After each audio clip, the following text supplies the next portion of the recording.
नमस्कार. ईशा टूर्स आज पर्यटन क्षेत्रामधलं अतिशय सुप्रसिद्ध असं नाव आणि ईशा टूर्सला यावर्षी 20 वर्ष पूर्ण झाली आहेत.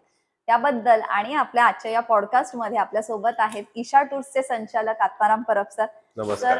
मनापासून नमस्कार. स्वागत तुमचं आणि खूप अभिनंदन, कारण ईशा टूर्सचा हा 20 वर्षांचा प्रवास आज आपण इथे उलगडणार आहोत आणि धमाल गप्पा आहेत आज सरांसोबत, त्यामुळे तुम्ही ही मुलाखत खूप एन्जॉय कराल अशी मला आशा आहे. सर, मला पहिला प्रश्न असा विचारावासा वाटतो की 20 वर्षांचा सुरेख प्रवास आहे. खूप खास कळगे आले असतील यामध्ये. खूप गोष्टींनी तुम्हाला मोटिवेट केलं असेल किंवा कधी-कधी असे क्षण आले असतील की पुढे काय करायचं? असेही प्रसंग असतील. पण तरी सुद्धा ना आपण म्हणतो ना की एखादा व्यवसाय सुरू करायचा, तर त्यावेळी काहीतरी आपल्याला मोटिवेशन लागतं किंवा छंद लागतात आणि अर्थात सर्वश्रुत आहे की तुमचा छंद म्हणजे पर्यटन, हं. फिरणं किंवा भटकंती याचं रूपांतर तुम्ही तुमच्या व्यवसायात केलं. बरोबर. पण त्याच्या आधी पण सरांचं एक म्हणजे सरांचा आवडता छंद म्हणजे बायकिंग हाही सर्वश्रुत आहे. हो. तर या बायकिंगची तुम्हाला पर्यटन क्षेत्रामध्ये व्यवसाय म्हणून आणण्याची कशी सुरुवात झाली? बायकिंगने कशी तुम्हाला मदत केली? नमस्कार आणि धन्यवाद तुमचे मला आज या कार्यक्रमात सहभागी करून घेतलं त्याबद्दल. सो 20 वर्षाचा प्रवास हा खूप मोठा प्रवास आहे. म्हणजे मी स्वप्नात सुद्धा पाहिलं नव्हतं, की आज ज्या स्टेजला मी आहे उभा, त्या स्टेजला मी असेन. कारण हा व्यवसाय म्हणून पाहिला नव्हता. सुरुवातीला तर अजिबात पाहिला नव्हता. मला स्वतःला फिरायचं होतं. मला जगभर फिरायचं होतं किंवा आधी जगभर नाही, आधी पहिल्यांदा भटकंती करायची होती. म्हणून मी ईशा टूर्स फॉर्म केला आणि बरोबर. त्याच्यानंतर मग हळू हा प्रवास सुरू होत राहिला. तुम्ही म्हणालात तसं हे टुरिझम किंवा माझं ट्रॅव्हल करणं हे माझा छंद आहे माझा. हं, तर हं. छंद तर आहे. मी त्याला थोडं अजून म्हणतो हे नुसतं पॅशन नाही आहे. हे माझं ॲडिक्शन आहे. हे वाह! माझं व्यसन आहे आणि हे चांगलं लागलेलं व्यसन आहे. आणि हे व्यसन अनेक म्हणजे हजारो पर्यटकांना लावू शकलोय आतापर्यंत. याचा मला आनंद आहे. कारण पर्यटन तर सगळेच करतात. पण आम्ही ज्या पद्धतीने पर्यटन करतो आहोत, ज्या ऑफबीट पद्धतीने हटके डेस्टिनेशन्स किंवा अशी ठिकाणं की जी लोकांना तेवढी परिचित नाहीयेत. बरोबर. अशा ठिकाणी जाऊन आम्ही जे पर्यटन केलंय, त्यामुळे आणि तशा प्रकारच्या टुरिझम करण्यासाठी लोकांना आम्ही प्रोत्साहन देता. प्रोत्साहन दिलं आणि त्यामुळे लोकं अशा प्रकारच्या टुरिझमला जायला तयार व्हायला लागली. सो बरोबर. प्रवास खूपच इंटरेस्टिंग आहे हा सगळा. आतापर्यंतचा सगळा प्रवास खूप छान आहे. तुम्ही म्हणाल तसं बायकिंग हा विषय. बायकिंगच्या आधी माझी सुरुवात झाली म्हणजे ट्रेकिंगमुळे. आधी अच्छा. पहिल्यांदा सह्याद्री, त्याच्यानंतर मग हिमालयामध्ये मी ट्रेकिंग, माउंटेनिअरिंग करायला लागलो. आणि हे करताना लक्षात आलं की एखाद्या 10 दिवसाच्या ट्रेकमध्ये किंवा 15 दिवसाच्या ट्रेकमध्ये साधारण एक 15 किंवा 20 अ, किलोमीटर पर डे हं, फक्त तुमचा प्रवास होतो. हं. त्यामुळे तुम्ही जे काय बघता त्याला खूप लिमिटेशन असतात. आणि जेव्हा माझ्या लक्षात आलं की मोटर बाईकवर आपण जर प्रवास केला, तर आपण जास्त गोष्टी कव्हर करू शकतो बरोबर, कमी बरोबर, दिवसांमध्ये. बरोबर. आणि त्याच माध्यमातून मी मुंबईपासून जवळपास असेल ती बायकिंगवरती ठिकाणं मी करायला लागलो आणि लक्षात यायला लागलं की ह्याच्यातून जास्त आपल्याला कव्हरेज मिळेल. एक्सप्लोर पण बेसिकली जास्त त्या कव्हरेज गोष्टी जास्त मिळते करता आणि येतात. एक्सप्लोर जास्त करता येईल. आणि कमी श्रम सगळ्यात महत्त्वाची हो. गोष्ट. कारण मी नोकरी करत होतो तेव्हा कस्टम्समध्ये अच्छा. नोकरी होती माझी. त्यामुळे आणि माझा फोटोग्राफीचा व्यवसाय सुद्धा होता. त्यामुळे हे सगळं सांभाळून करताना मला तेवढ्या सुट्ट्या मिळू शकत नव्हत्या. म्हणून ही त्यातून आलेली खरं तर ही ॲडजस्टमेंट होती.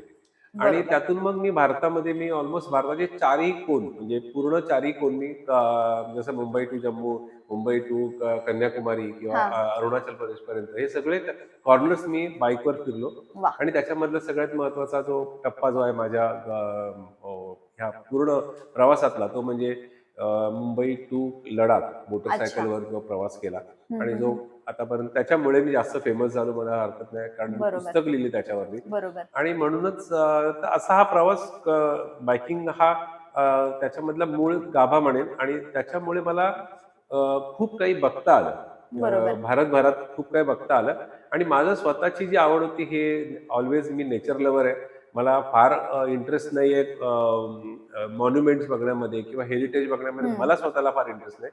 मला नेचरमध्ये राहायला आवडतं बरोबर. आणि म्हणूनच मी सह्याद्रीनंतर मी हिमालयाच्या प्रेमात पडलो आणि म्हणूनच जेव्हा टूर कंपनी सुरू करायचं ठरवलं, तेव्हा मग लडाखने सुरुवात केली. ज्याच्यामध्ये मी खूप वेळा गेलेलो होतो आणि ते लडाखचं सौंदर्य हं, हे हं. सर्वसामान्य लोकांनी बघावं, अनुभवावं. अनुभवावं हा माझा त्याच्या मागचा उद्देश होता आणि ते करताना मी यशस्वी झालो म्हणायला हरकत नाही, कारण आज 20 वर्षाचा जो प्रवास आहे हा हा हा. संपूर्णपणे त्याच धर्तीवर आहे. पण म्हणजे सुरुवात जी तुमची झाली ती लडाखच्या पहिल्या बाईकच्या फेरीवरून झाली आहे. हो, सुरुवात पहिल्यांदा मोटर बाईकनेच झाली आणि लडाखमुळे झाली. लडाखची पहिली पण ओळख मग मला असं वाटतं की जेव्हा बाईकवरून तुम्ही पहिल्यांदा लडाखला गेलात हं. तेव्हा नक्कीच काहीतरी छान अनुभव आले असतील किंवा थरारक अनुभव आले असतील. नाही, छान. त्याबद्दल काय सांगाल? छान म्हणण्यापेक्षा त्याला मी म्हणेन भीषण सुंदर अनुभव. अच्छा. म्हणजे भीषण हा शब्द बंगालीमध्ये खूप सुंदरसाठी भीषण वापरला जातो आणि मराठीमध्ये तो भीषण म्हणूनच वापरला जातो. सो आणि ते ते म्हणून ते दोन्ही सुंदर गोष्टी म्हणजे दोन्ही टोकाच्या गोष्टी पाहिल्या. एक भीषणता पण पाहिली आणि बरोबर. सौंदर्य सुद्धा पाहिलं. आणि तो प्रवास मात्र फारच खडतर होता. त्याच्यावरच माझा लडाख प्रवास अजून सुरू आहे. पुस्तक आलेलं आहे. त्याच्यामध्ये 17 दिवस आम्ही एकाच ठिकाणी अडकून पडलो होतो आणि त्याच्यामधले शेवटचे 6 दिवस विदाऊट फूड म्हणजे काही अन्न पाणी 6 शिवाय दिवस? 6 दिवस अन्न पाण्याशिवाय ते आम्ही काढले. तर तो खऱ्या अर्थाने त्याला असं म्हणता येईल की तो जीवघेणा प्रसंग किंवा अनेक ज्या मराठीमधल्या ज्या म्हणी आहेत त्या म्हणींचा मी प्रत्यक्ष त्याचा बरोबर. प्रत्यय घेतला. किती सालची गोष्ट असेल साधारण? 1995 साली. अच्छा. म्हणजे मला वाटतं त्यावेळी लडाख तितकं प्रसिद्ध नव्हतं. नाही, नव्हतं. कदाचित मला वाटतं ईशा टूर्समुळे लडाख आज महाराष्ट्रामध्ये अतिशय प्रसिद्ध आहे.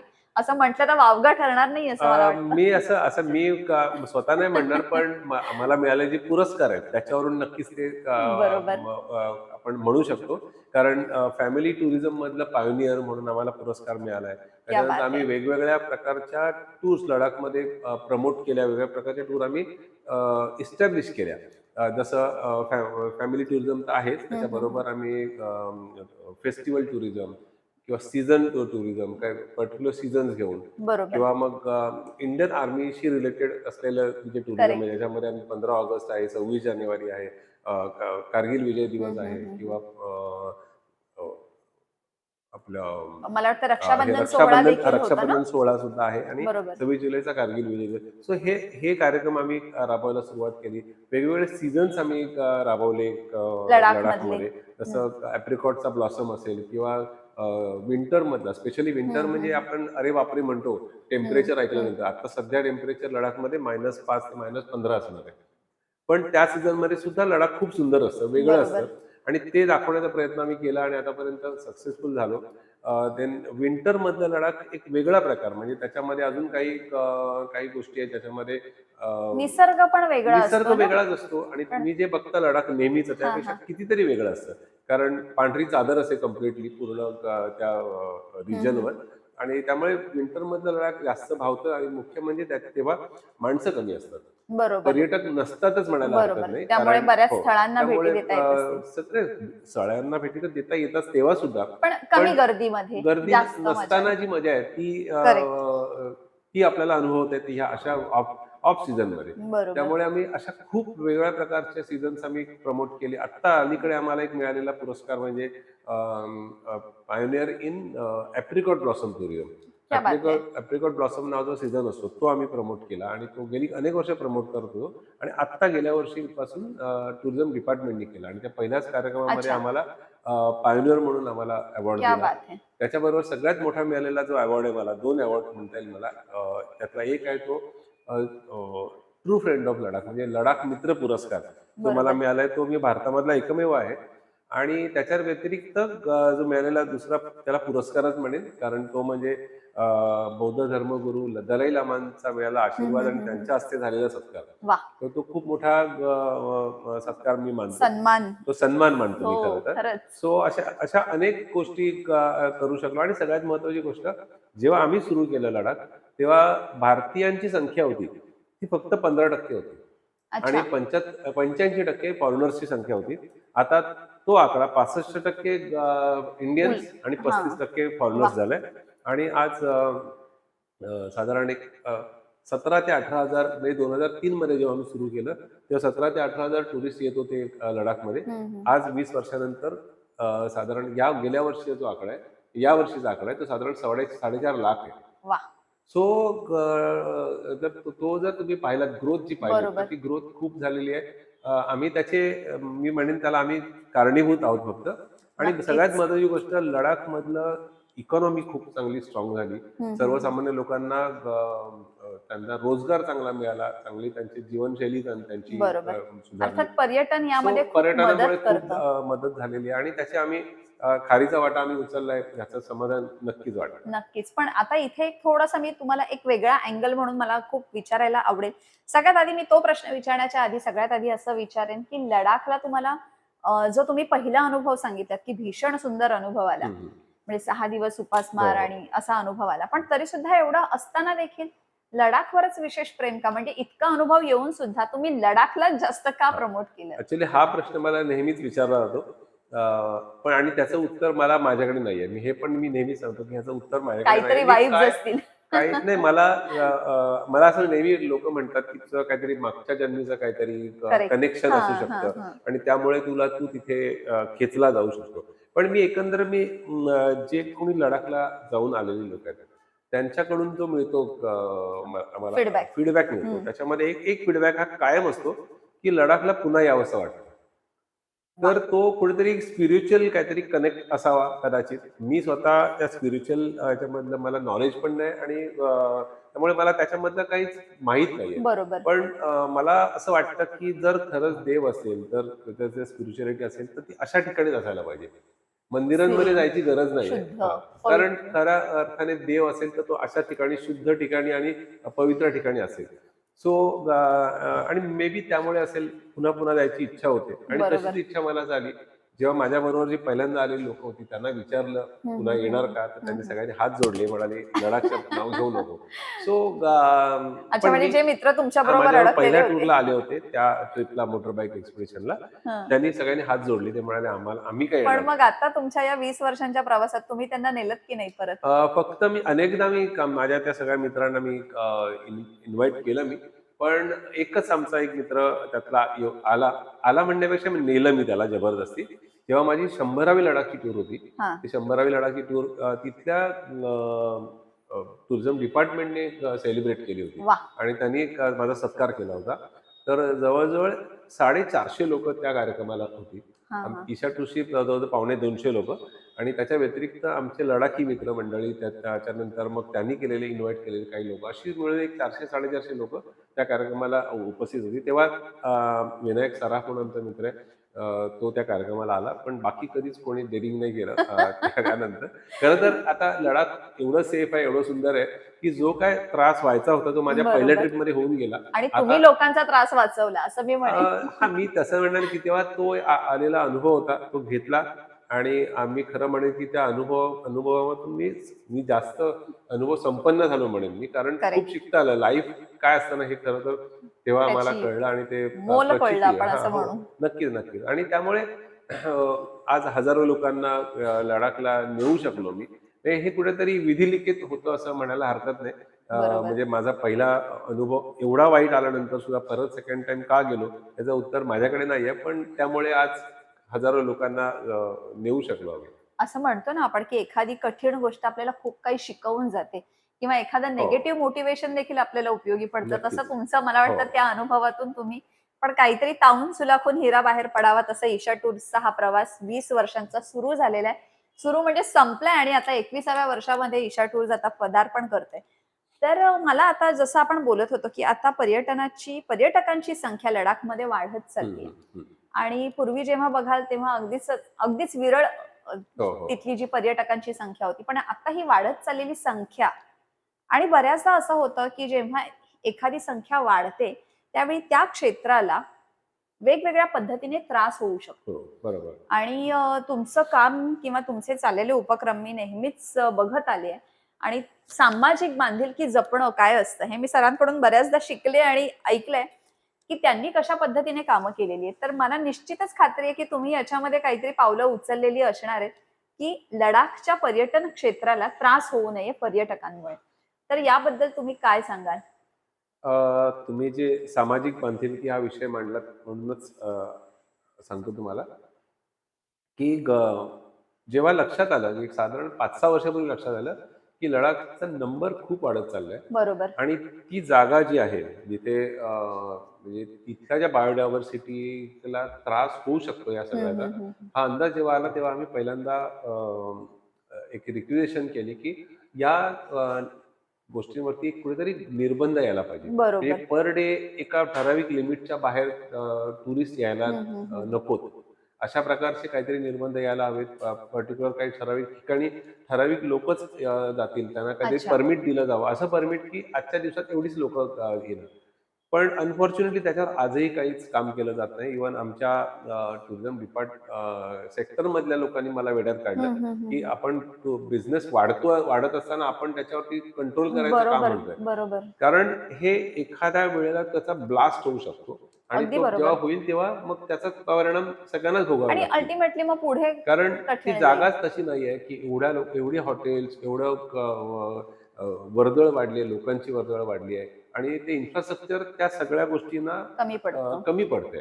आणि अशा वेळी म्हणजे आता आम्ही गेली काही वर्ष अनुभवतोय लेह सिटीमध्ये ट्रॅफिक जॅमचे प्रॉब्लेम आम्ही होतायत? अनुभवतोय. आम्ही अनुभवतोय तास-तासभर अच्छा. लोकांना गाड्या कारण आता लोकांकडे पैसा आलाय ती लोकल लोकांकडे सुद्धा. त्यामुळे प्रत्येक घरामध्ये साधारण 1 ते 2 कार आहेत. अ, त्यामुळे सिटीमध्ये तर तुम्हाला बरोबर. तास-तासभर त्याच्यामध्ये जातो. सो गरज आहे. गव्हर्नमेंट कदाचित पुढे त्याच्यावरती काहीतरी निर्बंध ॲक्शन आणण्याचा घेईल प्रयत्न. आणि आम्ही आम्ही आम्ही त्याच्यासाठी जरी आम्ही टूर ऑपरेटर असलो तरी सुद्धा आम्ही सगळ्यात जास्त खुश होऊ की जेव्हा हे ह्याच्यावर ॲक्शन घेतली जाईल. हे नियम पाळले हो, जातील हो, असं हो. म्हणूया. आणि स्वच्छता आहे, बऱ्याच गोष्टी हो, आहेत. हो. आणि खरंच आनंद आहे की ईशा टूर्स त्या निमित्ताने पावलं उचलते. कारण जेव्हा बऱ्याचदा असं बघितलं की इररिस्पॉन्सिबलपणे एखादा व्यवसाय केला बरोबर. जातो. पण तो तसा न सस्टेनेबल करता. सस्टेनेबल गोष्टी असणं गरजेचं आहे. तिथे सोनम वांगचुक जी जे त्यांनी हं. खूप मोठं काम केलं बरोबर. लडाखमध्ये. ते गेली अनेक वर्ष फाईट करतायत ह्यासाठी. Sustainable living, sustainable tourism, responsible tourism. तर ती आपली पण जबाबदारी आहे. म्हणजे ॲज अ टूर ऑपरेटर म्हणून पण आमची जबाबदारी आहे. फक्त टुरिस्टचीच नाही तर टूर ऑपरेटरची पण जबाबदारी आहे. मे बी फ्युचरमध्ये त्याच्यावरती सुद्धा नक्कीच, ॲक्शन नक्कीच. आणि घेतली तुम्हाला जाईल. खूप शुभेच्छा. हो, कारण लडाख हे भारताचा अतिशय सुंदर असा भाग हो. आहे. आणि तो जपावा आणि तुमच्याकडून त्याला प्रोत्साहन मिळावं पर्यटनाला. या दोन्ही गोष्टींचा बॅलन्स करणं बरोबर. खूप गरजेचं आहे. त्यासाठी तुम्ही पावलं उचलताय, त्यासाठी शुभेच्छा सर. इथे मला एक थोडा पुढे असा प्रश्न विचारावासा वाटतो, की ऑगस्ट 2010 मध्ये हं. ढगफुटी झाली हं, होती. हं. आणि त्यावेळी ट्रू फ्रेंड ऑफ लडाख या गोष्टीचा तुम्ही खऱ्या अर्थाने सन्मान केला. तो कशा मला पद्धतीने? ॲक्चुअली त्याच्यानंतरच मिळालाय. ट्रू फ्रेंड ऑफ अच्छा, लडाख हा पुरस्कार त्याच्यानंतर. ओके. 2013 मध्ये हां, मिळाला. हां, हां, हां.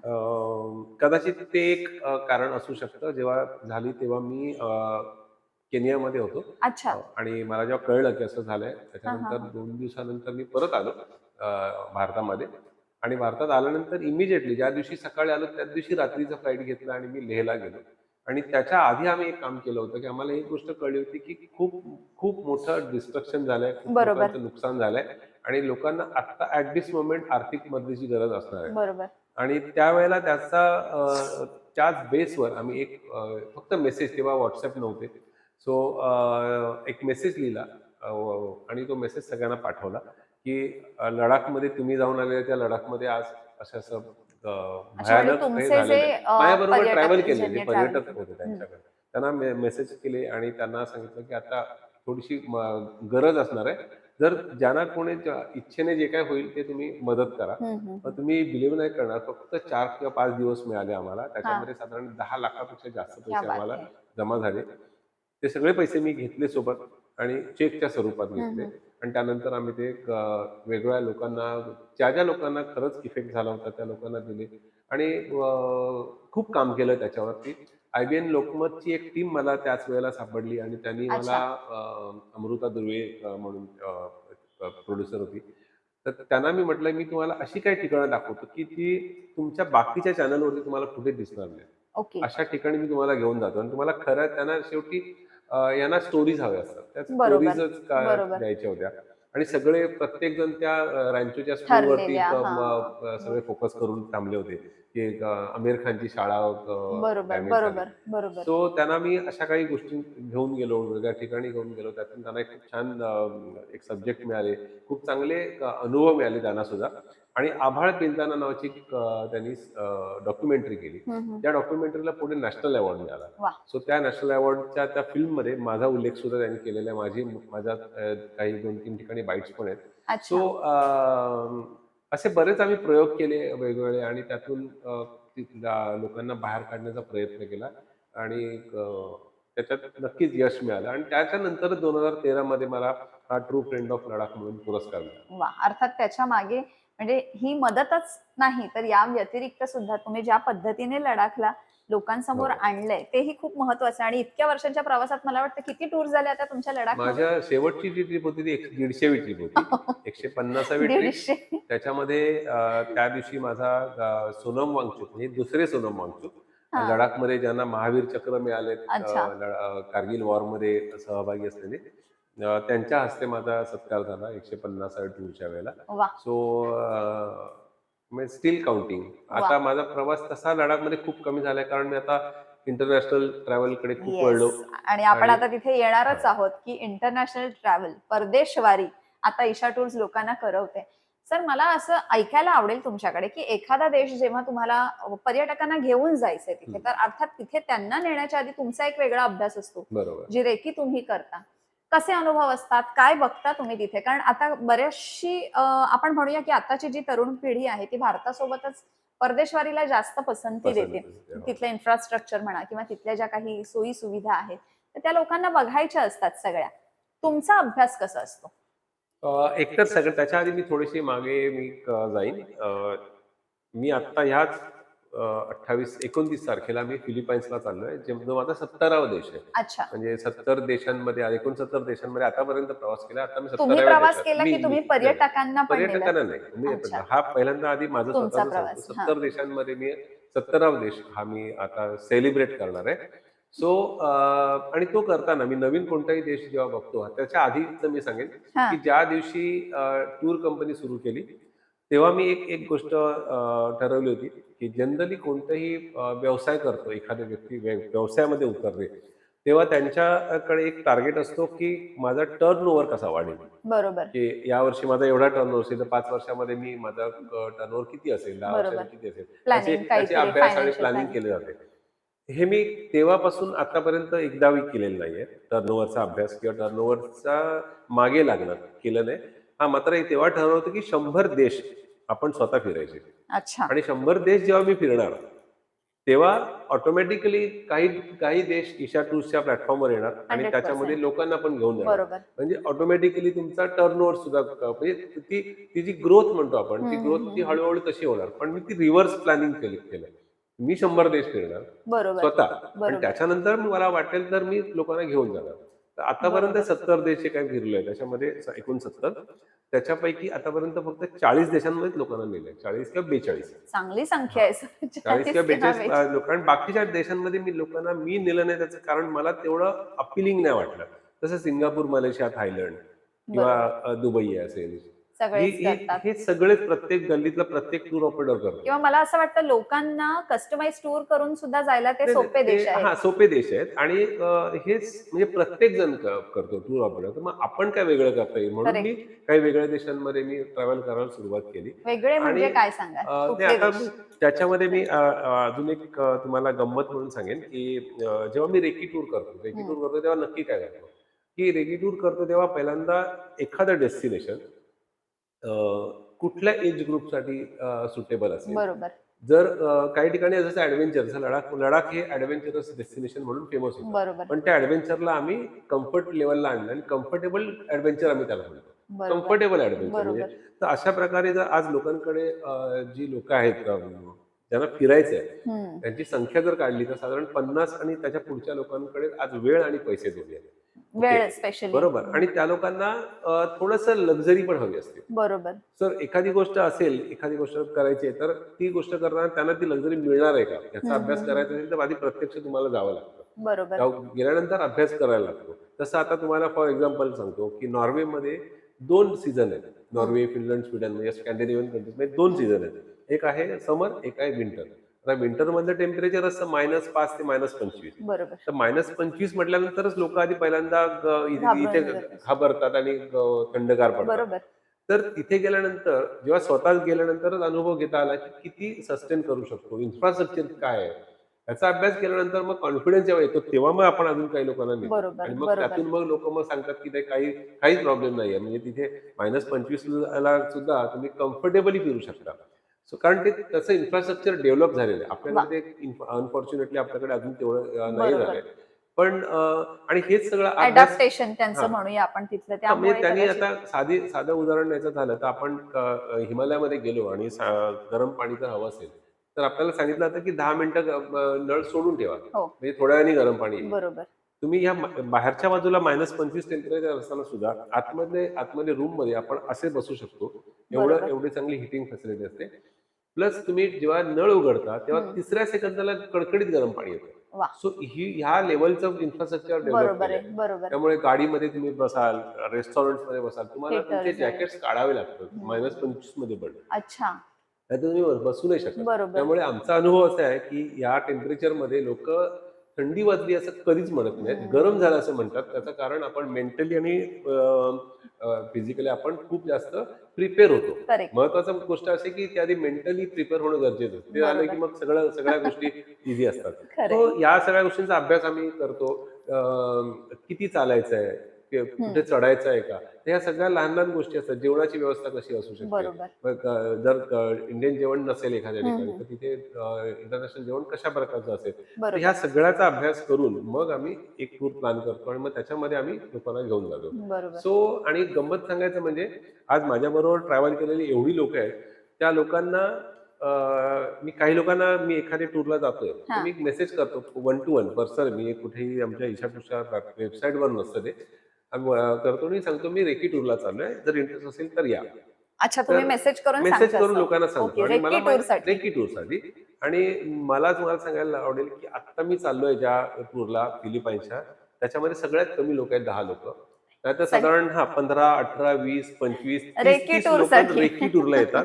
म्हणजे तो त्यांचा हे असतो. आता रेकी टूर म्हणजे अभ्यासाची टूर. काही बरोबर. लोकांना जर म्हणजे रेकी तुम्ही म्हणजे पहिल्यांदा हां, जाताय. मग अभ्यास हं. दौरा म्हणतो त्याला हो, आपण. हां. कारण रेकीचा सर्व्हे म्हणू शकतो आपण त्याला. बरोबर. काही लोकं विचारतात, "रेकी म्हणजे तुम्ही रेकी करता का?" म्हणजे ते अच्छा, ओके, रेकी ओके. ट्रीटमेंट. हां. बरोबर, बरोबर. सो सो मग तुम्ही थोडंसं आपल्या प्रेक्षकांनाही हां. सांगा, की ज्यांना माहीत नसेल एक्झॅक्टली रेकी टूरमध्ये होतं ते काय? रेकी टूरमध्ये हेच आपण जाऊन अभ्यास. अभ्यास होतो. प्युअरली अभ्यास. आणि ते करताना थोडंसं ती टूर असेही फ्लेक्सिबल असते. त्याच्यामध्ये काही गोष्टींचं प्लॅनिंग केलेलं नसतं. ते ऑन दी स्पॉट होतं प्लॅनिंग. आणि त्यावेळेला जी लोकं आलेली असतात सोबत, त्यांचा एवढा विश्वास असतो, की तू काय करशील ते. तू जे काही करशील त्याच्याबरोबर आम्ही तुझ्याबरोबर आहोत.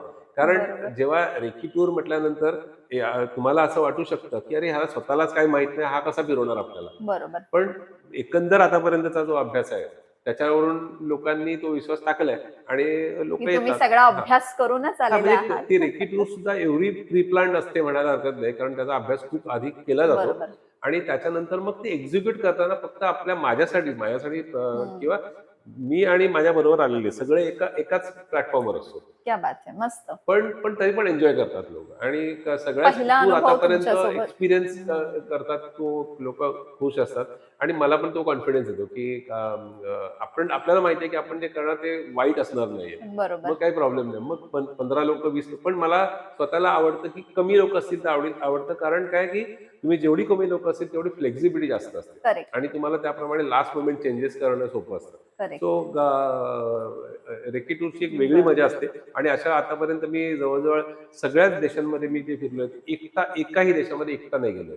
प्रत्येक वेळेला माझ्याबरोबर तुमच्या ग्रुप बरोबर पर्यटक लोक आहेत. हो. आहेतच. एकही एक टूर अशी नाहीये, आणि की एक मी एकटा केलं. शिक्कामोर्तब होत असेल ना, की या पर्यटकांना आवडलंय, हो, माझ्याबरोबर हो. आलेल्यांना आणि आवडलंय. तुम्हाला काय होतं, की रेडीमेड एक एक फीडबॅक मिळतो, की पर्यटकांना हां, काय आवडतं. रिव्ह्यू तिथल्या रिव्ह्यू तिथे तिथल्या तुम्हाला तिथे मिळू मिळतो आणि शकतो. मग त्याच्यानंतर आम्ही ठरवतो, की नाही हे ठिकाण नको, आपण हे घेऊया. अच्छा. इथे खूप चाललंय आणि मग असं चालल्यानंतर कुठलं ठिकाण आहे का, की जे तुम्ही रिजेक्टच करून टाकलंय? नाही, रिजेक्ट म्हणजे मी जसं सांगितलं तसं तुम्हाला, की सिंगापूर, मलेशिया, हां, पण ते थायलंड, कसं दुबई ते ही कदाचित ही सगळेजण ठिकाणं. करतात हां, म्हणून. ही सगळे करतात त्यासाठी.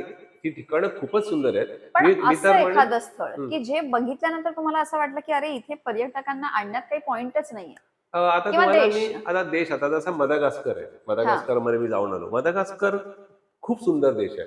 पण इन्फ्रास्ट्रक्चर शून्य आहे. 0. हो, म्हणजे नाहीच आहे तिथे. म्हणजे अतिशय गरीब देश, अतिशय गरीब. म्हणजे रस्त्यांची कंडिशन, हॉटेल्स खूप छान आहेत. हं. कारण फॉरेनर्स जे आहेत बऱ्यापैकी ते एक्सप्लोरर असतात. त्यांना ते बरोबर, आवडतं असं ते बरोबर, सगळं हटके करायला. पण बरोबर. आपले जे टुरिस्ट आहेत ना, ते तेवढे तसे नाही आहेत. बरोबर. त्यांना थोडंसं लक्झरी हवी आराम. असते आणि छान गोष्टी हव्या असतात. सो अशी काही ठिकाणं आहेत, की ती आम्ही आयडेंटिफाय केली आहेत. बरोबर. जसं त्या पापुआ न्यू गिनिया जे आहे, फिजी आहे. त्याच्यानंतर रियुनियन आहे, बोत्सवाना आहे. आता बोत्सवाना अतिशय सुंदर देश आहे. अतिशय सुंदर म्हणजे जगातला नंबर 1 वाईल्ड लाईफ डेस्टिनेशन म्हणता येईल. पण अच्छा. प्रचंड महाग. म्हणजे अच्छा. साधारण 3 पट महाग आहे. म्हणजे आपण तुम्ही ओ. केनियाला जाऊन जे वाईल्ड लाईफ बघणार तेच तिथे जर गेला तर मग 3 पट महाग आहे. अच्छा. सो काय होतं की तुम्हाला जेव्हा एखादा ग्रुप घेऊन जायचं असतो तेव्हा तुम्हाला ते प्रॅक्टिकली बरोबर, पॉसिबल बरोबर. होत नाही. मग त्यावेळेला आम्हाला तो विचार करावा लागतो. म्हणजे काही ठिकाणी काही वेळेला डेस्टिनेशन खूप सुंदर आहे. हं. पण हे प्रॉब्लेम्स आहेत. करेक्ट. तसं आता येमेन जवळ एक सोकोत्रो नावाचं आयलंड आहे. हं. जे आता येमेन म्हटल्यानंतर लोकांच्या मनात पहिल्यांदा वापरे येतो. कारण तिथे खूप सिव्हिल डिस्टर्बन्स आले. पण हे सोकोत्रो आयलंड हे 550 किलोमीटर त्या मेन आयलंड पासून दूर आहे. आणि अच्छा. तिथे हे जे काही प्रॉब्लेम्स आहेत त्यातला कणभर पण नाहीये Is त्या it? सोकोत्रो आयलंडवर. ओके. आणि त्या आयलंडवरती येतात ते फक्त टुरिस्ट येतात. आणि अच्छा. जगभरातून टुरिस्ट येतात. पण खूप महाग आहे. म्हणजे 3 दिवसाच्या टूरची कॉस्ट आहे साधारण एक $3,500. म्हणजे जवळजवळ खूपच 3-3.5 महाग आहे. लाख खूपच प्लस एअर महाग. तिकीट. 3 दिवसांची. 3 दिवसांची 3 नाईट 4 डे. खूप महाग आहे. किंवा आता आमच्या नॉर्वेच्या वरती स्वालबार्ड नावाचं ठिकाण आहे. 4 दिवसाच्या टूरची कॉस्ट साधारण 6 लाखाची आसपास ओ. होते. सो या ठिकाणी जाताना मग विचार करायला लागतो की पुन्हा जायचं का? आणि पुन्हा बरोबर, जायचं बरोबर. म्हटल्यानंतर तुमचा तो ग्रुप साईज व्हायला पाहिजे. बरोबर. ग्रुप साईज नाही झालं तर मग ती मग बरोबर. फिजिबल होत नाही आणि प्रॅक्टिकली. लोकांचा कल थोड्या पैशांमध्ये जास्तीत हां, जास्त जास्त देश असतं. करण्यावर. सो अशी ठिकाणं खूप आहेत. जसं आता CIS कंट्रीजच्या म्हणतो आपण. हां. त्याच्यामध्ये CIS कंट्रीज म्हणजे रशियामधून पूर्वीच्या रशियामधून सेपरेट झालेल्या स्टेट्स त्यांचे. स्टेट्स हो. आहेत. ज्याच्यामध्ये अझरबैजान, उझबेकिस्तान, कझाकस्तान, हं. जॉर्जिया, अर्मेनिया ही जी ठिकाणं आहेत ही खूप सुंदर आहेत. हं. पण आता प्रॉब्लेम कसा झालाय की तिथे एका देशामध्ये जायचं तर 4 दिवसांपेक्षा जास्त जाण्यात काय पॉईंट नसतो. 4 किंवा 5 दिवस. बरोबर. मग ती क्लब करावी लागतात. मग आम्ही मग त्यावेळेला अभ्यास करतो आणि अभ्यास करून मग ठरवतो की निवडक. 2 करायचे ते 8 देश की हं. 3 करायचे की बरोबर. फक्त एकच करायचा. बरोबर. सो हे सगळं केल्यानंतर मग शेवटी गणित सुद्धा जमणं गरजेचं आहे. बरोबर. कारण आपण जर लोकांना फायनान्शियली घेऊन जायचं असेल तर शेवटी लोकांचा सहभाग हवा. करेक्ट. आता आईसलँड सारखं ठिकाण, आईसलँडला जायचं असेल तर 8 दिवसाची टूर साधारण 4 लाख रुपये खर्च येतो. बरोबर. त्याच्या हाफ रेटमध्ये तुमचं युरोपचे 10 देश होतात. बरोबर. सो कम्पेअर करताना हा विचार पण आम्हाला हां. करायला लागतो की बरोबर. त्याला रिस्पॉन्स कसा मिळणार. तरी पण आम्ही 2 टूर केल्या. बरोबर. आईसलँडच्या 2 टूर तरी सुद्धा केल्या. चांगला रिस्पॉन्स मिळाला. खूप आणि छान आली केल्या. लोकं त्यालाही हो, हो. छान? 25-25 लोकं आली. क्या पण बात है. पण तरी सुद्धा थोडीशी रिस्क फॅक्टर वाटते की नाही आली लोकं तर मग बरोबर. फायनान्शियल फिजिबिलिटी हा विचार करेक्ट. करावा लागतो आम्हाला. करेक्ट. म्हणजे केवढं मोठं प्लॅनिंग असतं. आज हो, मी हो, पहिल्यांदा हो. पर्यटनाविषयी इतकं डिटेलमध्ये ऐकून घेतलंय. आता इतका तुमचा अनुभव आहे 20 वर्षांचा जबरदस्त. यामध्ये बरेच किस्से तर असतीलच. हो. पण बऱ्याच प्रकारची माणसंही भेटली असतील आणि स्पेशली सिनियर सिटीजन्स हो, असतात हो. किंवा लहान मुलं असतात. तर एखादा असा जबरदस्त लक्षात राहिलेला किस्सा असेल तर आम्हाला ऐकायला आवडेल. मी तुम्हाला किस्सा सांगण्यापेक्षा ना मी त्याच्याबद्दल मी सांगेन. कारण किस्से एवढे आहेत ना की एकानंतर एक लिंक लागत राहील. तर मी आतापर्यंत जर काय कमवलं असेल ना तर ती हां. माणसं कमवली. हे प्रचंड मोठ्या प्रमाणावर माझ्याकडे आज तुम्ही माझ्या घरी आला होता. माझ्याकडे खूप गोष्टींचं कलेक्शन आहे. हो. प्रचंड कलेक्शन आहे. म्हणजे अगदी माझ्याकडे मला माझे अनेक छंद आहेत. त्यातला एक छंद म्हणजे माझ्याकडे जे असलेलं कलेक्शन. त्यातलं एक कलेक्शन म्हणजे माझ्याकडे असलेले सगळे boarding passes right from day 1 माझ्याकडे सगळे बोर्डिंग पासेस आहेत. आणि सगळ्या बोर्डिंग पासेस वरून मी पॅन्डेमिक पिरियडमध्ये त्याचा एक डेटा पण तयार केला होता की क्या कुठल्या बात है. एअरपोर्टला किती वेळा गेलोय, की कुठल्या एअरलाईननी किती वेळा गेलोय, अच्छा. कुठल्या असं सेग्रिगेशन याचं सेग्रिगेशन केलेलं आहे त्याचं. किती देशांमध्ये किती वेळा गेलोय ह्या सगळ्याचं मी सेग्रिगेशन केलंय. तर त्याच्यातला माझा अजून एक महत्वाचा छंद म्हणजे माणसं जोडणे आणि त्याच्यामध्ये मी खूप माणसं जोडू शकलो ह्या पर्यटन व्यवसायामुळे. आणि त्यामुळे तुम्ही जे म्हणालात की अनेक माणसं भेटली असतील तर एक पुस्तक आता साधारण पुढच्या 3 ते 4 महिन्यामध्ये पुस्तक ते प्रकाशित होईल. असे प्रवासी अशी माणसे असा त्याचं आता सध्या गेलेलं टायटल आहे, कदाचित टायटल बदलेल. त्याच्यामध्ये साधारण 350 369 कॅरेक्टर्स आम्ही आयडेंटिफाय केले 369. की जी माणसं मला भेटली आणि त्यांचा माझ्यावर प्रभाव पडला वेगवेगळ्या पद्धतीने. वा. वेगवेगळ्या पद्धतीने त्यांचे प्रभाव पडले, त्यांच्याशी मैत्री झाली आणि त्याच्यामध्ये काही खूप मोठी लोक पण आहेत, काही सर्वसामान्य आहेत. अगदी हाताच्या बोटावर मोजतात तसे निगेटिव्ह सुद्धा आहेत. पण त्या बरोबर. निगेटिव्ह मधून पण काय शिकलो आपण हे सगळ्यात महत्वाची गोष्ट अगदी असते. अगदी. तर पण त्यामुळे त्यांचा प्रभावच आहे तो. खऱ्या अर्थाने प्रभावच आहे तो. जरी आपल्याला बरोबर. निगेटिव्ह हे केलं प्रोत्साहन तरी. देतो ना हो, आपल्याला. म्हणजे आपल्याला चांगलं करण्यासाठी अजून चांगलं एक खरंय. प्रोत्साहन मिळतं. सो त्याच्यावर एक पुस्तकच लिहिलंय. वा. आणि खऱ्या अर्थाने मला खूप लोकांचा पगडा आहे माझ्यावर. कारण आणि त्यामुळेच मला लोक म्हणतात की तू कुठल्याही मोमेंटमध्ये टूरवर असं काहीतरी एखादी घटना घडली तर तू कूल असतोस.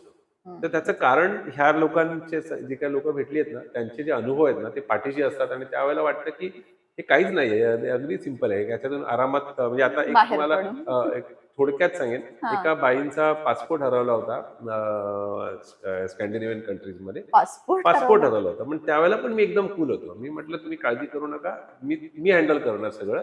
तुम्ही आता असं समजून चाला तुमच्याकडे पासपोर्ट आहे बॅगमध्ये आणि बस तुम्हाला काही करायची गरज नाही. पुढे 9 दिवस बाकी होते."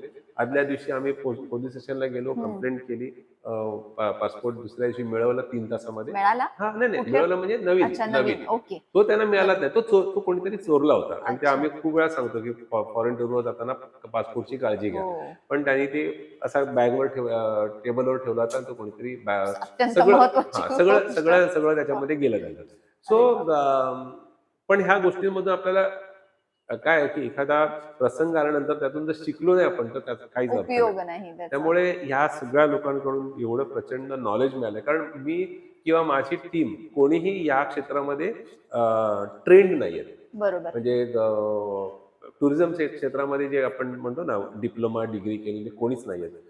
त्यामुळे आम्ही जे काही केलं ते अनुभव आधी सिद्ध. एक अनुभव घ्यायचा. फक्त एवढंच करायचं की ही झालेली चूक पुढच्या वेळेला परत व्हायला नाही पाहिजे कुठेही. क्या म्हणजे बात काही आहे. काही वेळेला बरोबर. आपण इंटेन्शन चांगलं असतं पण ते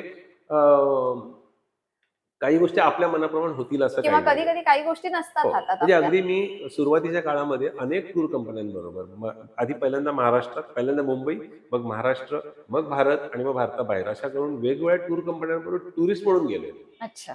फक्त अभ्यास करण्यासाठी, की बरोबर. कशा पद्धतीने काम केलं जातं, कशा बरोबर. पद्धतीने अ, अ, हे सगळं मॅनेज केलं जातं. हम्म. आणि मग त्यातल्या चांगल्या गोष्टी आहेत त्या आपल्या पद्धतीने वापरल्या आणि ज्या वाईट नाही म्हणणार मी, पण फक्त कोणीतरी एस्टॅब्लिश कोणीतरी करतंय म्हणून मी नाही बरोबर. करणार. बरोबर. तुम्हाला साधं बरोबर. उदाहरण मी देईन.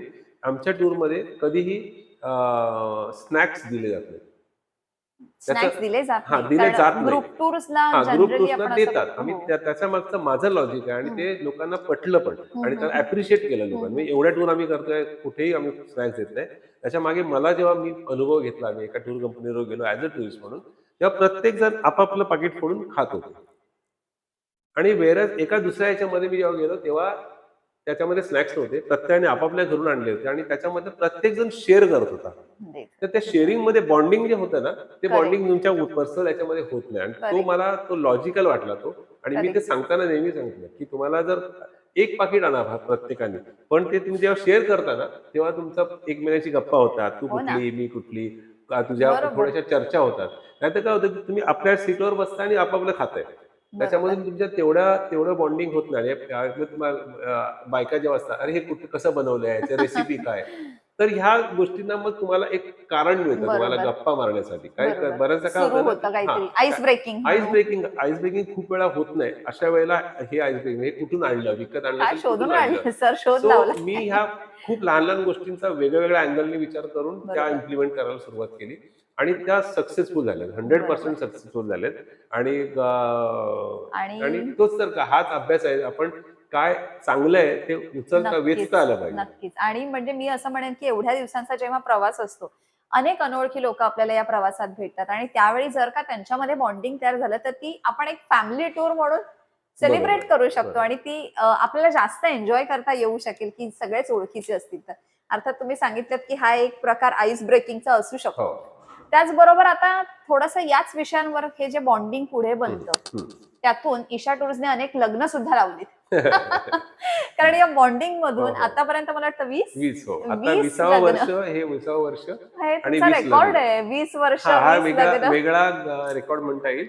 आत्ताच 6 डिसेंबरला हो. एक लग्न झालं. ते 20वं लग्न होतं ईशा टूर्सच्या टूरवर पर्यटकांची पर्यटक जमलेली. म्हणजे 2 अनोळखी मुलगा आणि मुलगी एकत्र आली. त्यांच्या ओळखी झाल्या, मैत्री झाली, प्रेम झालं आणि वा. मग लग्न झालं. अशी 20 लग्न झाली आणि 20 पैकी 18 लग्न मी अटेंड केली आहेत स्वतः. क्या बात आहे. आणि कारण 2 लग्न एक तर मुंबई बाहेर होतं हां, आणि एक हां. अमेरिकेत झालं. अच्छा. सो ती अटेंड नाही हां, ती करता आली. अटेंड नाही करता आली. सो हा एक वेगळा हा तुम्ही एक नवीन प्रकार आणू शकता तुमच्या टुरिझम मध्ये, होय ना? म्हणजे जेणेकरून ज्यांना यंदा कर्तव्य आहे हो, अशा हो, तरुण हो. तरुणींनी तो एकत्र एक यावं आणि छानच योग एक योग जुळवलाय तो. पर्यटन. तो छान वेगळा सुंदर योग आहे तो. खरंच, खरंच. सर इथे हे प्रश्न विचारत असताना असं एक लक्षात आलं, आता आपण जसं बोलत होतो, की तुम्ही अनेक टूर हं, हं. कंपनीबरोबर जाऊन तुम्ही स्वतः टूर केली, मग अभ्यास केला. आज अनेक टूर कंपनीज आहेत मार्केटमध्ये. मग ईशा टूर बरोबरच का लोकांनी जावं? काय तुमचा यूएसपी आहे? आमचा USP एकतर आम्ही दुसऱ्या कोणाबरोबरच आम्ही स्पर्धा नाही करत. सगळ्यात इम्पोर्टंट गोष्ट. आम्ही कधीच आम्ही कुठल्याही याच्याबरोबर स्पर्धा केलेली नाही. आम्ही ठरवतो, की आमची स्पर्धा आमच्याबरोबरच आहे.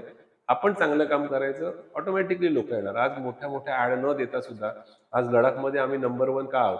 त्याचं उत्तर ह्याच्यातच मिळतंय, की लोकं स्वतःहून प्रमोशन करतायत.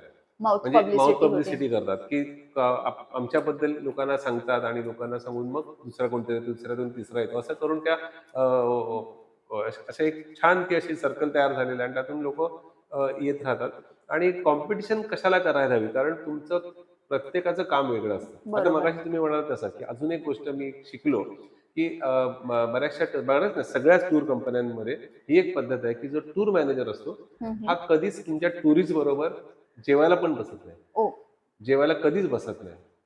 ते नेहमी युनिफॉर्ममध्ये असतात. आमचे कुठल्याच टूरला, कुठल्याही याच्यामध्ये इंटरनॅशनल असेल, डोमेस्टिक असेल, आमच्याकडे युनिफॉर्म हा पद्धत नाहीये. आम्ही आमच्या टूर लीडरना सांगतो, की तुम्ही सुद्धा त्यांच्यासारखंच एन्जॉय करा. बरोबर. तरच तुम्ही चांगलं काम करू शकता. तुम्ही जर नोकरी म्हणून करणार असाल ना, तर तुम्ही एन्जॉय नाही करू शकणार. म्हणजे किंवा लोकांना पण एन्जॉयमेंट देऊ नाही शकत तुम्ही. तुम्ही त्यांच्यातले एक झालात, तर तुम्ही तर करू तुम्ही शकता. बरोबर. सो तो एक आणि त्यामुळे आमचे टूर मॅनेजर टुरिस्ट बरोबरच जेवायला बसतात. भले बरोबर. सगळ्यांचं झालं ना, तर त्यांच्या बरोबर बसतील. कुठलाही जर तुम्ही कधी गेला असाल, अनुभव घेतला असेल, तर तो वेगळ्या टेबलवरती बसतो, हो, एकटा. हो. हां, आमच्याकडे ते कधीच नाही होत. सो हा एक मी तो शिकलो. त्याच्यातून मी आमच्या टूर लीडरना सांगितलं, की हे आपण असं करायचं, आपण तसं नाही करायचं. बरोबर. तर ह्या गोष्टी ह्या तुम्ही कशा इम्प्लिमेंट करता आणि लोकं खूप छान पद्धतीने घेतात. तर बरोबर. असं नाही, की "अरे, आम्ही तिकडे असं पाहिलं होतं, तुमच्याकडे असं हं. कसं?" सो ही आमची पद्धत आहे आणि आम्ही बरोबर. ती करतो आणि लोकं ते एक्सेप्ट करतात. सगळ्यात महत्त्वाची गोष्ट बरोबर. लोकांनी एक्सेप्ट करणं पण गरजेचं आहे. खरंय. ते जर नाही हां. केलं तर मग बरोबर. काहीच उपयोग नाही ना. बरोबर. सो आणि लोकं एक्सेप्ट करतायत तर आम्ही आज जगभरात आज एवढ्या 40 देशांमध्ये टूर घेऊन चाललोय आम्ही. तर आम्ही ते खूप छान पद्धतीने लोकं आमच्या टूर मॅनेजर बरोबर एन्जॉय करतात. मी स्वतः जातो टूर मॅनेजर म्हणून. त्यामुळे मला त्याचा अनुभव आहेच. आणि तुम्ही स्वतः जाता म्हणून सुद्धा लोकांची एक वेगळी अटॅचमेंट असेल.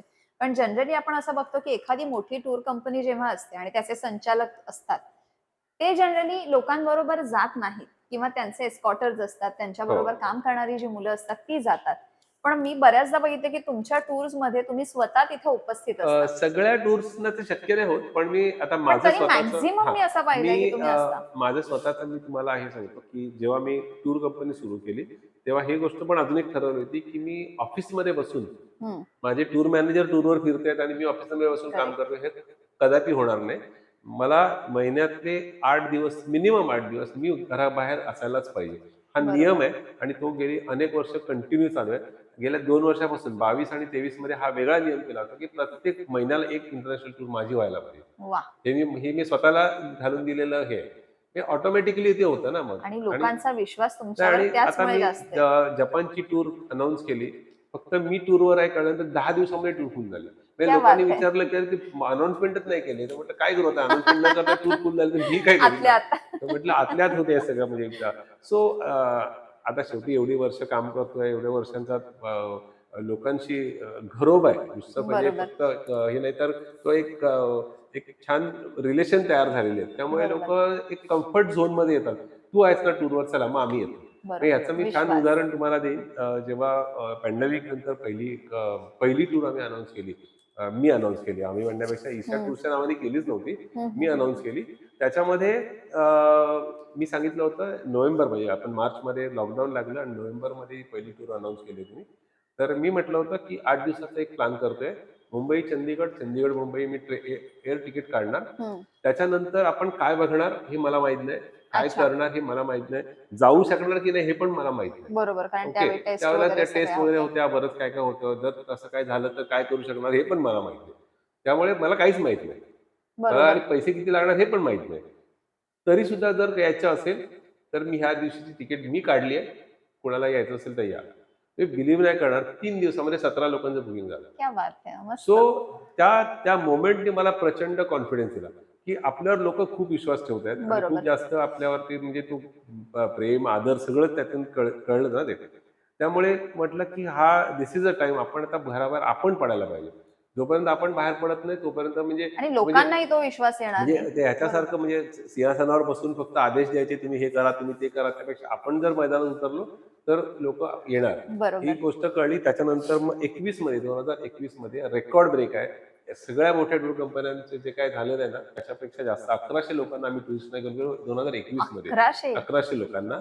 आणि तेव्हा सेकंड वेव्ह पण आली होती. हो. ते 2 महिने गेले. हो. ते 2 महिने काढले तर फक्त 10 महिन्यामध्ये आम्ही 1100 लोकांना घेऊन क्या गेलो. बात है. आणि त्याच्यामध्ये मी स्वतः 17 टूर हँडल केले एकट्याने. वा. 17 टूर मी एकट्याने हँडल केल्या. कारण मला माहिती होतं की जोपर्यंत मी बाहेर नाही पडत तोपर्यंत या लोकांना विश्वास नाही, नाही येणार. लोकांना भीती होती ना ती खूप. भीती होतीच. पण ते इव्हन त्याच्यामध्ये 2021 मध्ये आम्ही अजून एक रेकॉर्ड केला. तो म्हणजे आम्ही इंटरनॅशनल टूर केली. तो महाराष्ट्रातून जाणारा पहिला टूर. अच्छा. जी पहिली टूर जी परदेश महाराष्ट्रातून परदेशात परदेशात जाणारी. जाते. तोपर्यंत परदेशात एकही टूर गेलेली नव्हती 2021 मध्ये. म्हणजे भल्या भले सगळे मोठे मोठे जे टूर ऑपरेटर आहेत त्यांनी पण 2022च्या मार्च मध्ये पहिली टूर नेली. सो अच्छा. त्याच्या आधी सप्टेंबर मध्ये मी पहिली टूर नेली होती. सो त्याच्यात पण ते असं होतं, 25 लोकांचा ग्रुप आला होता. तिथे तर 25. 25 लोक फक्त 8 दिवसाची टूर केली होती स्वित्झर्लंडची. आणि त्याला 25 लोकांचा रिस्पॉन्स आला होता. आणि त्याच्यात तर खूप जास्त अनसर्टन्सी होती, कारण परदेशात जायचं हो, होतं. आणि तिथे काय हं. टेस्ट असतील, तिथे तिथल्या टेस्ट तर काही माहिती होती, गोष्टी. पण त्या टेस्टची किंमत सुद्धा माहिती होती. ₹17,000 आम्ही दिलेत. ₹17,000 फक्त एका आर-टी-पी-सी-आरला. हो. सो त्या सगळ्या ह्याच्यामध्ये लोकांना बाहेर पडायचं होतं. आणि त्यातली अनेक लोक होती की स्वित्झर्लंडला 2दा गेलेत, 3दा गेलेत. एक तर होता 6 वेळा जाऊन आलेले. विवेक पालकर म्हणून आमचा मित्र आहे, ज्यांनी आतापर्यंत हं, हं, 83 हं. देश फिरलाय तो. अरे वा. सो ते जस्ट अरे तू आहेस ना, चला मग निघूया आता, बाहेर बाहेर पडायचंय. पडूया. तेव्हा तो एक वेगळा हे अँगल होता की खूप दिवस अडकून पडलेली लोक होती.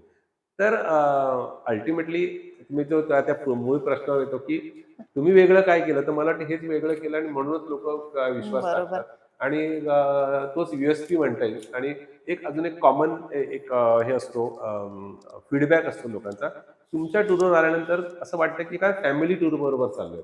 अशा कुठल्या बरोबर. कमर्शियल टूर कंपनीवर टूर करतोय असं वाटत नाही.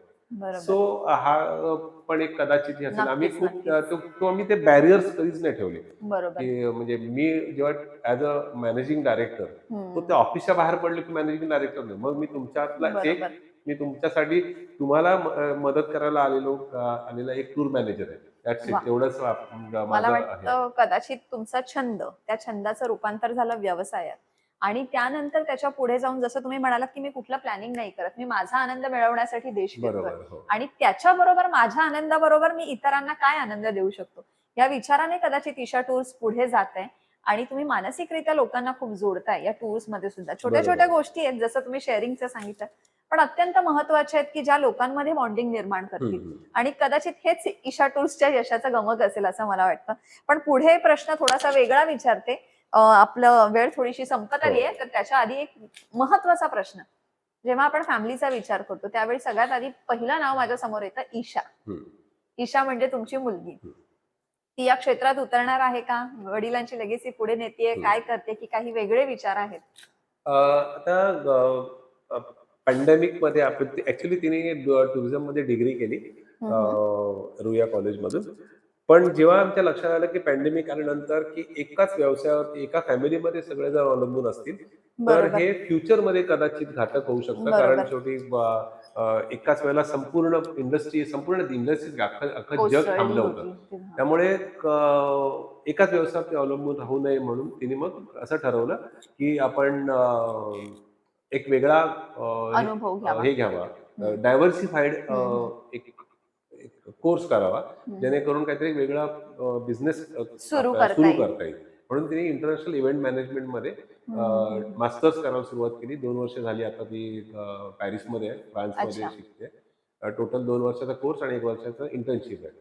त्याच्यानंतर तिला जर वाटलं तर ईशा टूर्स तर आहेच ओपन, सगळं बरोबर. रेडीमेड प्लॅटफॉर्म बरोबर. आहे. पण मला असं वाटतं की तिचा स्वतःचा विचार आहे की काहीतरी सेल्फ मेड काहीतरी करावं, स्वतःच्या हिमतीवर करावं. हा हम्म. तिचा ते कल वाटणारच ना कल सर, कल दिसतोय. तुमच्याकडून हां. शिकल्यानंतर. त्यामुळे फक्त रेडीमेड प्लॅटफॉर्मवर गादीवर न बसता क्या आपण बात काहीतरी है. वेगळं काहीतरी करावं असा छान. तिचा एकंदर कल दिसतोय आणि ते केलं तर मला स्वतःला आवडेल आणि मला त्याच्यामध्ये अजिबात ढवळाढवळ. ढवळाढवळ म्हणण्यापेक्षा मला त्याच्यामध्ये एक अजिबात विश्वास नाहीये, की आपला बिझनेस आपल्या आपल्या अच्छा, मुलांनी ओके. पुढे न्यायला हा हा पाहिजे. हा काही हा गरज हा. नाही. तो एका तिने स्वतःचं काहीतरी करण्यात केलं तर मला स्वतःला खूप आवडेल. म्हणजे 100%. मला ईशा टूर्स मी एवढी मोठी केली म्हणून तिने ते घेऊन जावी पुढे बरोबर बरोबर. अजिबात माझा हट्ट नाही येतो वा आणि तिने तर वेगळं केलं तर मला जास्त आनंद वाटेल. वा वा. आणि मला वाटतं ईशा टूर्ससाठी तुम्ही जे काही अगदी मनापासून ओतून सगळं देताय, त्यामुळे ईशा टूर्सच्या या 20 वर्षांच्या प्रवासामध्ये आलेले सुंदर अनुभव म्हणा किंवा हा जो यशाकडे जाणारा हं. मार्ग आहे, यशच म्हणूया, कारण याला काही आता बॅरियर्स नाहीयेत किंवा नाही, याला नाही. काही मोजमाप नाहीये. पण जी काही तुम्ही माणसं कमवता आणि लोक तुमच्याकडे, पर्यटक तुमच्याकडे विश्वासाने येतात, त्यामध्येच आपण ईशा टूर्सचं यश जे आहे ते पुढे असंच जाईल आणि ईशा तुम्हाला त्यामध्ये आणखी पुढे काहीतरी आलो. वेगळ्या पद्धतीने मदत करू शकेल. त्यामुळे ईशाला सुद्धा शुभेच्छा. पण सर, मुलाखत संपवता एक महत्त्वाची गोष्ट आणि ती म्हणजे आपला रॅपिड फायर राउंड. हं. मी तुम्हाला 10 प्रश्न विचारते आणि तुम्ही पहिला विचार जो तुमच्या मनात येईल, ते उत्तर तुम्ही मला द्यायचंय. नक्कीच. तर माझा पहिला प्रश्न आहे, ग्रुप टूरचे संचालक म्हणून प्रवास करायला आवडतो की बाईकवर फिरायला आवडतो? आत्ता सध्या ग्रुप टूर मध्येच. सध्या. कारण बाईकला सॉरी तुम्ही नाही, रॅपिड नाही, नाही, फायर ना? हां. नाही. कारण बाईकवर लिमिटेशन होती आणि एकेकाळचा तो छंद होता. आता बरोबर. ऑब्व्हियसली व्यवसाय ग्रुपवर आणि आहे. आवडीने लोकं हां, जोडताय हां. तुम्ही. आवडता देश भटकंतीसाठी? आवडता देश माझा एकच. नॉर्वे.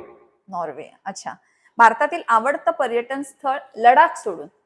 लडाख सोडून माझा हिमाचल. हिमाचल. हिमाचल प्रदेश. हां. म्हणजे तरी सुद्धा तुम्ही बर्फाकडे वळताच हो, असं हो. मला बर्फाकडेच. वाटतं. हो, हो. पर्वतरांगा, बर्फ हे आवडीचं आहे मला वाटतं. आणि जर हिमाचल सोडलं तर दक्षिणेकडे थोडंसं येऊया आपण. आवडता कुठला? अ, मला दक्षिणेकडे म्हटलं तर अंदमान. अंदमान. वाह! टूर नसताना तुम्ही निव्वळ टाईमपास कसा करता? तेवढा वेळच मिळत नाही. पण असं काहीतरी करत असाल, की काहीतरी टाईमपाससाठी करायचंय. ते आवडती एखादी गोष्ट? महाराष्ट्राची हास्य जत्रा बघतो फक्त. हो. बाईक आणि पर्यटनचं पॅशन नसतं तर आज काय करत असता? आज मी फोटोग्राफर म्हणूनच असतो. कारण फोटोग्राफी हा माझा छंद होता आणि मी बरोबर. व्यवसाय करत हं, होतो हं, हं, त्याचा. हं, हं, हं. आपल्या पत्नीला काय सांगायचं राहून गेलंय? याच्यासाठी तिला जास्त वेळ घेताय. हां, नाही, नाही. तिला पर्यटनाची अजिबात आवड नाही आणि तिने मला तिचे आभार मानायला पाहिजेत. कारण तिने मला एवढं स्वातंत्र्य दिलंय. स्वातंत्र्य दिलंय, की तुम्हाला जिथे जायचं तिथे जा. फक्त मला विचारू नका. म्हणून सो तुम्ही त्यांना काय हां. सांगाल? नाही मग त्याचे मी आभारच मानेन. कारण ते जर नसतं तर कदाचित मला हे सगळं पुढे नेण्यात फार कठीण झालं असतं. बरोबर. सगळं कॉम्प्लिमेंट हो, हो, करताय हो, हो. व्यवस्थित. एखाद्या सुप्रसिद्ध व्यक्तीला जर तुम्हाला तुमच्या सोबत लडाखला न्यायचं झालंय, लडाखच्या टूरला, तर हं. कोणाला न्याल? म्हणजे ज्यांना तुम्ही आतापर्यंत नेलं नाहीये अशी व्यक्ती. सचिन तेंडुलकर. सचिन तेंडुलकरला नेलं नाहीये तुम्ही? प्लॅन आ. झालं होतं. आता आहे म्हणजे ओके, हां. ग्रेट. खूप शुभेच्छा तुम्हाला. तुमच्या जीवनावर जर एखादा चित्रपट काढला, तर त्या चित्रपटाचं शीर्षक काय असेल? मग तोच ज्या पुस्तकाचं नाव आहे, लडाख प्रवास अजून सुरू आहे. वाह! सुरू आहे आणि तो अविरत हो, सुरू राहू सुरू देत. आहे. आंतरराष्ट्रीय स्तरावर देखील तुम्ही अनेक असे मंच होते, की जिथे तुम्ही मराठी उद्योजकांना म्हणजे त्यांना एक रिप्रेझेंट केलत हं, तुम्ही. हं, हं. तर या आता जे मराठी उद्योजक तयार होत आहेत, मग ते कुठल्याही क्षेत्रातले असो, त्यांना एका वाक्यात काय सल्ला द्याल? एका वाक्यात सल्ला म्हणजे सल्ला देणं एवढा मोठा मी झालेलो नाही. पण एवढं मात्र नक्की सांगू शकेन, की कुठलीही गोष्ट जर तुम्ही सातत्यपूर्ण केली, तर तुम्हाला यश हे मिळतंच. वाह! आणि आता सगळ्यात शेवटचा प्रश्न त्या म्हणजे एक बकेट लिस्ट असते आपली. बऱ्याचशा इच्छा असतात. हं, तर हं. त्यातली एक अशी तीव्र उत्कट इच्छा जी तुम्हाला 2024 मध्ये पूर्ण करायची आणि जी आत्तापर्यंत अपूर्ण आहे. अपूर्ण आहे ते सांगू शकेन. 2024 मध्ये नाही होणार ती. नॉर्थ पोलवर जायचं मला. North pole. अरे वाह! Geographical north pole. ख्रिसमसच्याच जवळपास नाही, नाही तुम्ही क्रिसमस नाही. बोलताय. ते समरमध्ये जावं लागेल. पण नॉर्थ पोलवर जायचंय. गेली अनेक वर्षाचं ते ध्येय आहे. कारण ते अच्छा. प्रचंड कॉस्टली अफेअर आहे. पण ओके. करायचंय. नक्कीच आणि तुम्हाला त्यासाठी खूप शुभेच्छा आणि ईशा टूर्सची बरीच माहिती आपण मिळवली.